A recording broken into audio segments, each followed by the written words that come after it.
കൃഷ്ണകുമാർ ഇപ്പോഴും ആരോപിക്കുന്ന അല്ലെങ്കിൽ ദിയ ആരോപിക്കുന്നത് 69 ലക്ഷം രൂപ നിങ്ങളുടെ അക്കൗണ്ടിലേക്ക് വന്നു, നിങ്ങൾ അടിച്ചു മാറ്റിയിട്ടുണ്ട് എന്നുള്ളതാണ്. നിങ്ങളുടെ അക്കൗണ്ടിലേക്ക് പണം വന്നിട്ടുണ്ടോ ദിയയുടെ കടയിൽ നിന്ന്?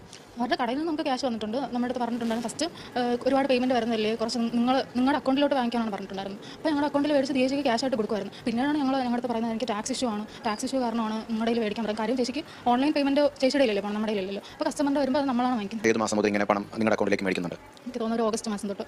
ഈ പറയപ്പെടുന്ന 69 ലക്ഷത്തോളം രൂപ മൂന്ന് അക്കൗണ്ടിലേക്കായിട്ട് വന്നിട്ടുണ്ടോ? ഇല്ല, അതിപ്പോൾ ബാങ്ക് സ്റ്റേറ്റ്മെൻറ്റ് എടുത്ത് പരിശോധിക്കാവുന്നതേ ഉള്ളൂ. ഒരു അക്കൗണ്ടിലേക്കാണോ മേടിക്കുന്നത് അതോ എങ്ങനെയാണ് ഈ 3 അക്കൗണ്ടിലേക്ക് മേടിക്കുന്നത്? നമ്മൾ 3 അക്കൗണ്ടിലോട്ട് മേടിക്കും. ആരാണ് ആദ്യം കസ്റ്റമർ അറ്റൻഡ് ചെയ്യുന്നത് അതനുസരിച്ചായിരിക്കും ഇരിക്കുന്നത്. ഈ പറഞ്ഞ 69 ലക്ഷം രൂപയുടെ കച്ചവടമൊക്കെ ഈ 10 മാസം കൊണ്ട് അല്ലെങ്കിൽ 11 മാസം കൊണ്ട് അവിടെ നടന്നിട്ടുണ്ടോ? ഇല്ല.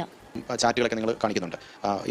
അതെന്നാണ് നിങ്ങൾ ഒരു തർക്കം തുടങ്ങുന്നത്? തർക്കം കുറച്ച് നാളായിട്ട് തുടങ്ങിയെങ്കിൽ ഇത് കുറച്ച് പ്രശ്നമായി തുടങ്ങുന്നത് 29-ാം തീയതി മുതൽ നമ്മൾ 3 പേരും ഒരുമിച്ച് ജോലി നടത്തിയതിന്റെ ഒരു പകയാണ്. നിങ്ങൾ എന്തിനാണ് 30-ാം തീയതി രാവിലെ പണം കൊണ്ടു കൊടുക്കുന്നത്? കസ്റ്റമേഴ്സിന് ആർക്കും അറിയില്ല. ദിയയുടെ നിർദ്ദേശപ്രകാരമാണ് നമ്മുടെ അക്കൗണ്ടിൽ പേയ്മെന്റ് മേടിക്കുന്നതും നമ്മൾ ക്യാഷ് ആയിട്ട് ദിയയ്ക്ക് കൈമാറുന്നതൊന്നും കസ്റ്റമേഴ്സിന് അറിയില്ല. ദിയ സ്കാം അലേർട്ട് എന്ന് പറഞ്ഞ സ്റ്റാറ്റസ് ഇട്ട് തന്നെ കസ്റ്റമേഴ്സ് ഈ സംഭവം അയച്ചു കൊടുത്തു. അപ്പോൾ ഞങ്ങളുടെ കയ്യിൽ ലിക്വിഡ് മണി കൊടുത്തതിന് തെളിവില്ല. ഞങ്ങൾ ക്യാഷ് ആയിട്ട് കളക്ട് ചെയ്തത് കാരണം ഡ്രൈവറൊക്കെയാണ് നമ്മുടെ കളക്ട് ചെയ്യുന്നത്. അപ്പോൾ നമുക്ക് അതിൽ തെളിവെടുക്കാൻ പറ്റില്ല. അപ്പോൾ അത് വെച്ച് ദിയ ആ സ്റ്റാറ്റസ് ഒക്കെ വെച്ച് നിങ്ങളുടെ ഫോട്ടോസൊക്കെ നമ്മൾ യൂട്യൂബിലിടും, നിങ്ങളുടെ മുഖം കാണുന്ന രീതിയിൽ ഇതാക്കും, ഞാൻ നിങ്ങളെ നശിപ്പിക്കും എന്നൊക്കെ പറഞ്ഞ കുറേ ഇഷ്യൂസ് ഉണ്ടാക്കി. ഞങ്ങൾ യൂഷ്വലി പേടിച്ച് കാരണം ഇപ്പോൾ എന്ത് ചെയ്യണം ആ ഒരു രാത്രി ഞങ്ങൾക്ക് ആരുടെ ഹെൽപ്പ് ചെയ്യണം. രാത്രി നടക്കുന്ന സംഭവമാണ്.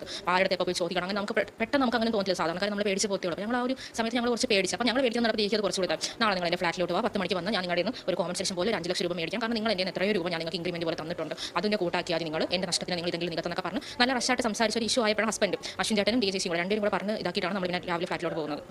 രാത്രി കൊണ്ട് നിങ്ങൾ എവിടെ നിന്നാണ് 5 ലക്ഷം രൂപ എങ്ങനെ ഒപ്പിച്ചു? സ്വർണ്ണം എല്ലാം വെച്ചിട്ടാണ്, നിങ്ങളെല്ലാം വീതിച്ചാണ് ഞങ്ങൾ അത്രയും പൈസ ഉണ്ടാക്കി കൊടുത്തത്. ഞങ്ങൾ ജൂവലറിയൊക്കെ പണയം വെച്ചിട്ട് റെസിപ്റ്റ് ഒക്കെ ഞങ്ങളുടെ കയ്യിലുണ്ട്.